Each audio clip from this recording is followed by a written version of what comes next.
Briones justificó esta solicitud de datos de quienes hicieron su retiro del 10%. Daniela Herrera nos va a contar más al respecto. Daniela, ¿qué tal?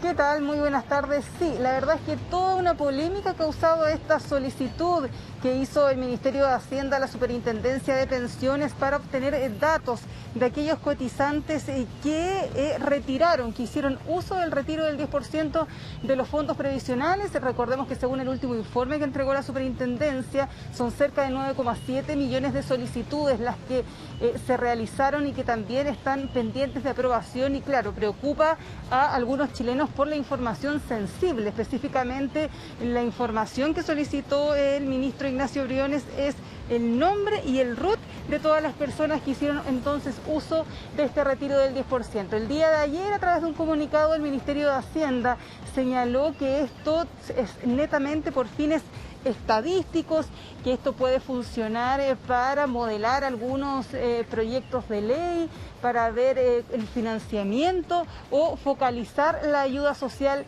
de parte del gobierno. Escuchemos específicamente lo que dijo el ministro de Hacienda, Ignacio Briones, durante esta jornada, entregando más detalles entonces de esta solicitud. Este oficio al que nos referimos no tiene como objeto identificar a nadie en particular y lo subrayo, sino que simplemente hacer lo que se hace recurrentemente en el Estado, que es permitir cruces estadísticos en los sistemas informáticos del Estado, en el contexto además exclusivo de las facultades exclusivas que tiene este ministerio. El Ministerio de Hacienda ha adoptado un plazo máximo de almacenamiento de 15 días hábiles para esta información. Claro, ahí el ministro de Hacienda, Ignacio Briones, entonces decía que esta solicitud hecha a la Superintendencia de Pensiones se apega a la legalidad y también que se van a cumplir con todos los estrictos protocolos de confidencialidad, y de hecho el ministro decía que después de 15 días esos datos se borran, que después de este cruce que van a hacer, por ejemplo, para saber qué proporción de trabajadores suspendidos accederían, por ejemplo, al retiro de fondos, esto sirve básicamente para poder modelar o cuantificar costos de proyectos de ley, es lo que decía el ministro de Hacienda.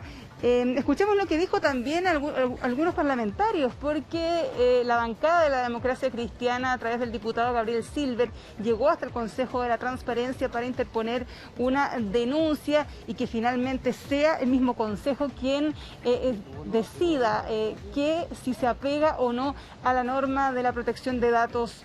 Escuchemos lo que dijo el diputado Gabriel Silver de la Democracia Cristiana. Acabamos de ingresar al Consejo de la Transparencia una solicitud para que se audite y se sancione efectivamente al ministro por una conducta que se aparta de la Constitución y la ley de manera flagrante. Y lo más grave es que, a nuestro juicio, al solicitar de manera individual, personal, individualizando el ciudadano que hizo el retiro, el monto del retiro, es que el señor ministro se pone al frente de la Constitución y la ley. Sí, precisamente desde el Consejo para la Transparencia oficiaron al Ministerio de Hacienda para obtener más detalles de qué se trataba esta solicitud, que es tan sensible, por supuesto, para los chilenos.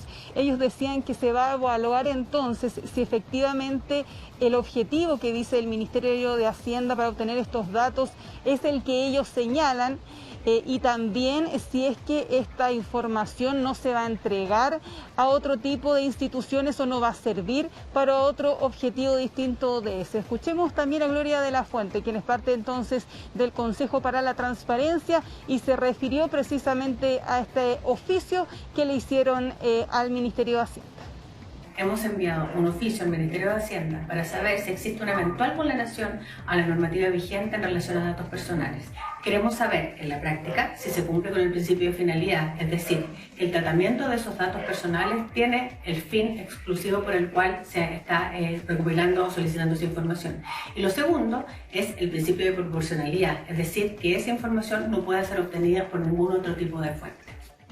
Bueno, en la bancada de la Democracia Cristiana no descartaron otras acciones administrativas, también pronunciamientos de Contraloría y por supuesto también acciones legales en contra de lo que ha hecho el Ministerio de Hacienda, que lo hizo esta solicitud el pasado 26 de octubre. Incluso también algunos parlamentarios desde el Congreso están evaluando el mérito de una eventual acusación constitucional en contra del ministro Ignacio Briones. Escuchemos también a Leonardo Soto, diputado del Partido Socialista, que entonces daba cuenta de esta posibilidad en la medida de que no se aclaren los detalles entonces de esta solicitud.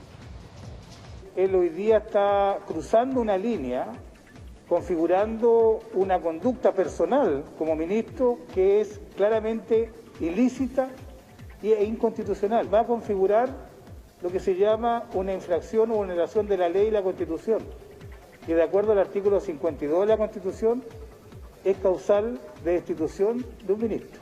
Está claramente poniéndose en riesgo de ser acusado constitucionalmente. Bueno, están en su derecho, digamos, pero le vuelvo a insistir, nosotros acá estamos apegados a la legalidad, es lo que hacemos para el diseño de las distintas políticas públicas, la ley de protección del empleo, cuando nosotros hacemos los informes financieros. ¿Usted de dónde cree que sale la estimación de costos? Sí, ahí también se refería entonces el ministro de Hacienda a esta eventual acusación o evaluación del mérito de una acusación constitucional en su contra. Él decía que los parlamentarios tenían el derecho de hacerlo, pero que esperaba que con el punto de prensa que entregó durante esta jornada se aclararan mayores detalles y haya mayor tranquilidad con respecto al uso de esta información. Se ha señalado también que Contraloría ha recibido cientos de denuncias, más de 300 por esta petición del Ministerio de Hacienda, y se espera entonces que el ente fiscalizador también determine qué acción va a seguir. Perfecto, muchísimas gracias.